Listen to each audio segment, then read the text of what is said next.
As a result of that, the DEQ is appointed by the governor, the water board members are appointed by the governor, and the governor, using his whatever political reasons or whatever personal reasons, decides to stack them with the people that he wants, and for the 4 years, they have absolute right to rule. That's why the only way that we can change the process right now is for us to put more public pressure. Right? If you've got 7 members of the public sitting on that, we have 7,000 members weighing in. Hopefully that'll outweigh that voice of the 7 political appointees. So that's just the quick version of how government works in Virginia. Your delegate, I missed your Mark Keam, K-E-A-M. Interesting to me about this is they keep going to the state. The state says do anything, but he was saying it's just simply not true. Do you think the state is kind of misguided or kind of just purposefully looking the other way? Well, I'd say there are probably 2 ways of looking at this. One is the state's attorneys and others in that position are taking a more conservative view.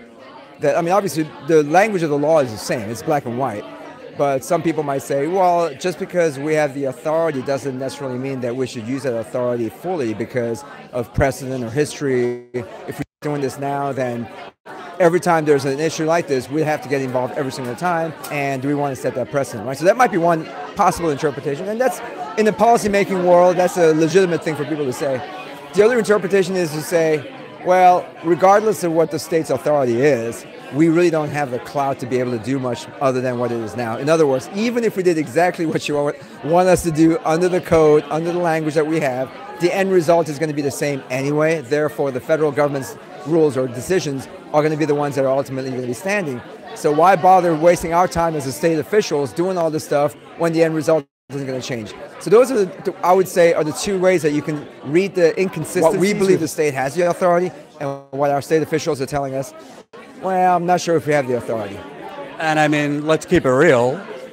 Governor Northam and a lot of these other people have taken money from oil and gas. I'm not saying they're purposely risking people's lives, but there's politics at play here, particularly ones that might have future considerations. Do you think they need to be listening more to clean energy types, environmentalists, and kind of say, well, this is unprecedented to put 2 pipelines like this through the Appalachian Trail? Well, it's not only unprecedented, but it's something that is not necessary at all.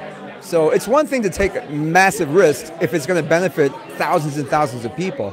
But something that we know documented is not going to help Virginians because we already have several other pipelines in Virginia that's at half or less capacity. So they can easily fill that capacity before they build new ones.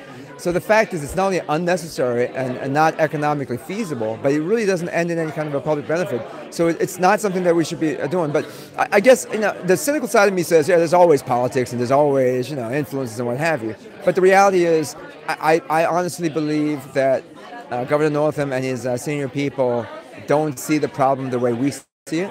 Because if they saw the problem the way we see it, there's no reason. And I'll give my friend Ralph Northam the full benefit of the doubt. He is a friend. I supported him in his campaign. I still support him, and I work with him very closely. I really just think that it's an honest difference of opinion about what they think the impact is. We believe the impact is dire. We believe it's horrible. We believe there's no reason why this should go through. Maybe they see some benefits there that I just don't see. So I don't want to go down the road of, well, obviously there's and influence. I'm a little more cynical, but yeah, I'd like to think that maybe they just believe that there's more benefit that comes out of this, and that's the part that I'm trying to convince them, and hopefully others are convincing them that there really is no benefit. And mine is something amazing.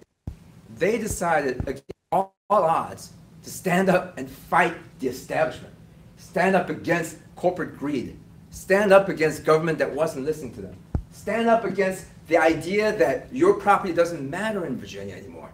Stand up to the idea that the environment is no longer something that we should be, adhering as such a sacred thing. They stood up against everything that we always believed in, and yet have changed. It's interesting to me. Obviously, in this country, very difficult. I mean, it's so polarized. But people have talked about this is an issue that we could draw in conservatives with, because I was in Texas covering a pipeline. It was going through some pretty conservative people's backyards, and they were up in arms.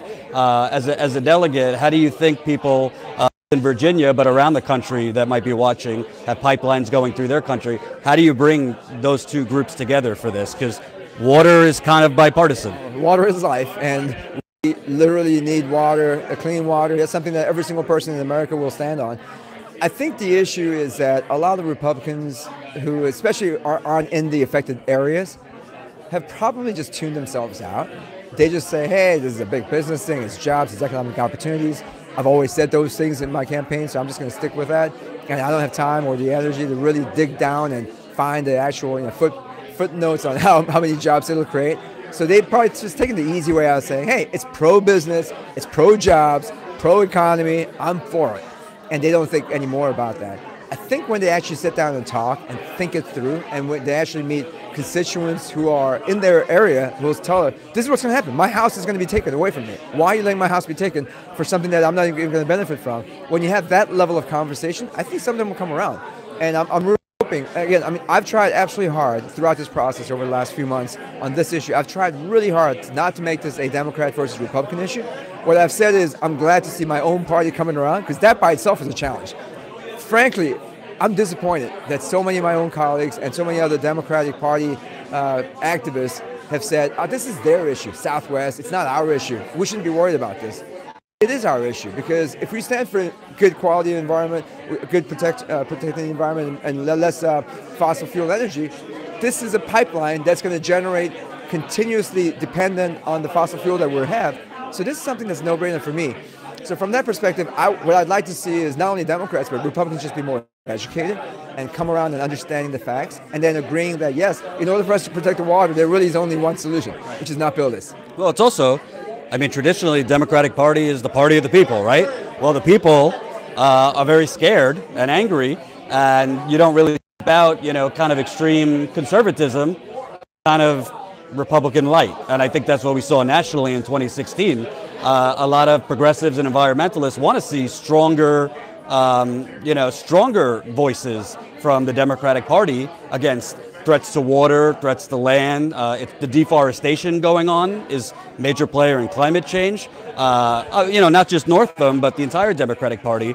Like you said, not to quadrant it like Southern Virginia, but pipelines are coming through everybody's backyard. So do you think overall the Democratic Party might need to shift more like, you know what, forget the donors for now, but yeah, pro-business is fine, but this is people's lives we're talking about. Absolutely, and I think there's also a win-win here. This is not a zero-sum game. We're not saying no pipeline, no development, no fossil fuel, because the reality is we are still working on that. We have coal mines, we still have a lot of fossil industries. What we're saying is, for the amount of time and effort and money and resources it takes to build these pipelines that are useless, why don't we put that money towards solar, wind, energy? Because they'll create just as many, if not more jobs. It'll create amazing products. It'll create innovations that young kids growing up today are going to be working in fields that we don't even know what's going to be yet. And yet, instead of doing the new stuff, we're going back to the old stuff. And so that, to me, is where the disconnect is. We can actually have a win-win situation where we are dependent on new energy sources, cleaner, renewable energy sources, and create more jobs, and create an economy that's dependent on more innovative energy resources, and get young people to say, hey, I want to stay in Virginia because that's a place where cool things are happening, as opposed to saying, Virginia's full of coal and pipelines and fracking. So from my perspective, this is a situation where Democrats can not only take the lead in embracing new energy and new technology and all the right things, but also to say that we're the party that not only believes in people's rights, but we're the party that believes in listening to people so that they give us ideas how the government should be doing better. And so this, to me, is a win-win for all of us to be on our side of the issue. And I'm really hoping that more friends of mine join us. Thanks, sir.